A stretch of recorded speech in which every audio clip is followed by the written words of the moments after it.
A drive-by shooting, 8 bullets into a home a block away from Duluth's Piedmont Elementary School. Just one of the record 36 shootings in the city so far this year. Shots are fired very rapidly. We've seen 10, 15, 20 shots being shot. In a car, gone, a pretty vague vehicle description. And oftentimes, witnesses will not cooperate with police who arrive on scene within minutes. Not even the victims who are shot speak up.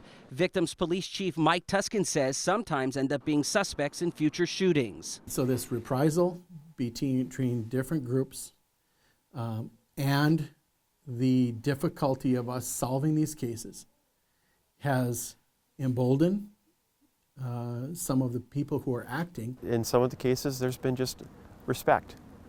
Shootings have occurred because of a lack of respect, where somebody feels like that they're being disrespected. Lieutenant Dan Chicos is the head of Duluth's Major Crimes Bureau. It all has the potential to impact any one of us, so that's why we need to take it seriously. He says beyond feeling disrespected, suspects are firing guns with no hesitation to solve conflicts over relationships, money, and the competing drug market. It is very much a form of organized crime, where they're run very much like have the corporate structure, and again, they are money motivated, and that drives a lot of this type of violence, this type of conflict between these individuals and these groups. In the form of shootouts on city streets and alleys, between moving vehicles, at house parties, and bullets ending up all over the place reminiscent of big city problems. Nationally, you got little kids that have been shot and killed. There's errant rounds that are going into the neighborhood, that are going into the sides of houses, are going into other cars, that somebody who is completely innocent and uninvolved is going to be struck and killed.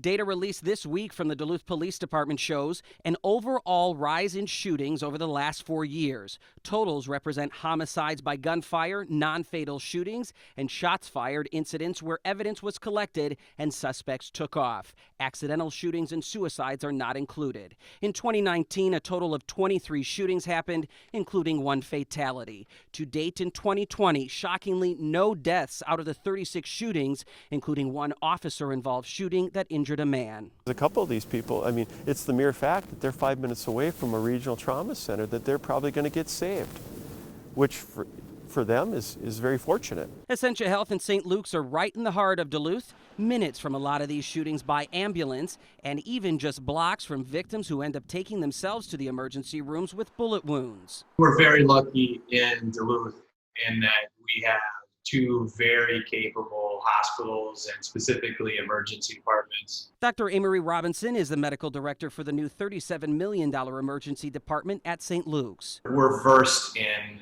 quickly getting somebody from the ambulance to the emergency department and upstairs to the operative suite.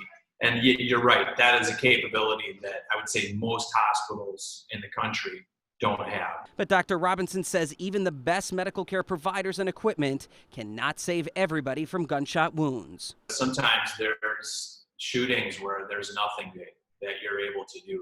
The person could get shot literally in front of us, and there's no intervention that you could take to save that person's life. My biggest fear is someone's going to get killed. Someone's going to get killed, and we're not going to know the whole story that we need to know to make sure it doesn't happen a second time. Mayor Emily Larson, who spent more than a decade as a social worker at CHUM, believes one facet of the uptick in gun violence is a ripple effect from the pandemic's challenges on mental health. I know that we are seeing increases in domestic violence, increases in chemical use, increases in opiate use, increases in people feeling suicidal. This is actually happening as well at the same time. And during the pandemic, massive protests and demonstrations erupted across the country after the death of George Floyd under the hands of Minneapolis police, only fueling tension and mistrust with law enforcement, something that is another potential factor in the lack of cooperation from victims in Duluth shootings this year. So we know that right now in our community and communities across the United States that there is and has been a lack of trust by some communities towards police. We understand that that can be a contributing factor to not sharing or wanting the police to do intervention. Records show suspects and people of interest in this year's shootings are generally males ages 20 to 40. As for victims, they are mostly males in their 20s. Tuscan says they are not outsiders, mostly longtime Duluthians or people who have moved here from other areas and now consider Duluth home. And Mayor Larson says they definitely are part of this community. This degree of isolation and desperation, this degree of anger and willingness to solve that with a gun, that is also part of this community. It doesn't mean that, we're going down the tubes or whatever other people may or may not want to suggest or throw out. It means that this is an intersection of living in reality that's happening across the state, across the country, is not unique to us.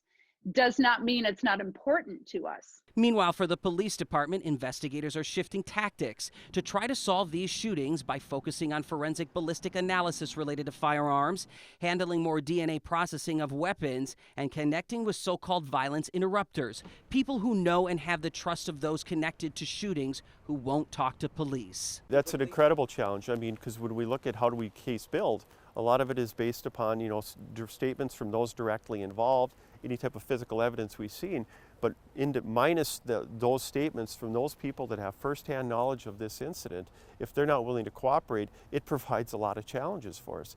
Challenges Chief Tuscan believes the city can overcome with the help of everybody who calls this city of nearly 86,000 home. I can't emphasize enough that the eyes and ears of our community has always been our greatest strength. It is not just incumbent upon the police department to keep communities safe.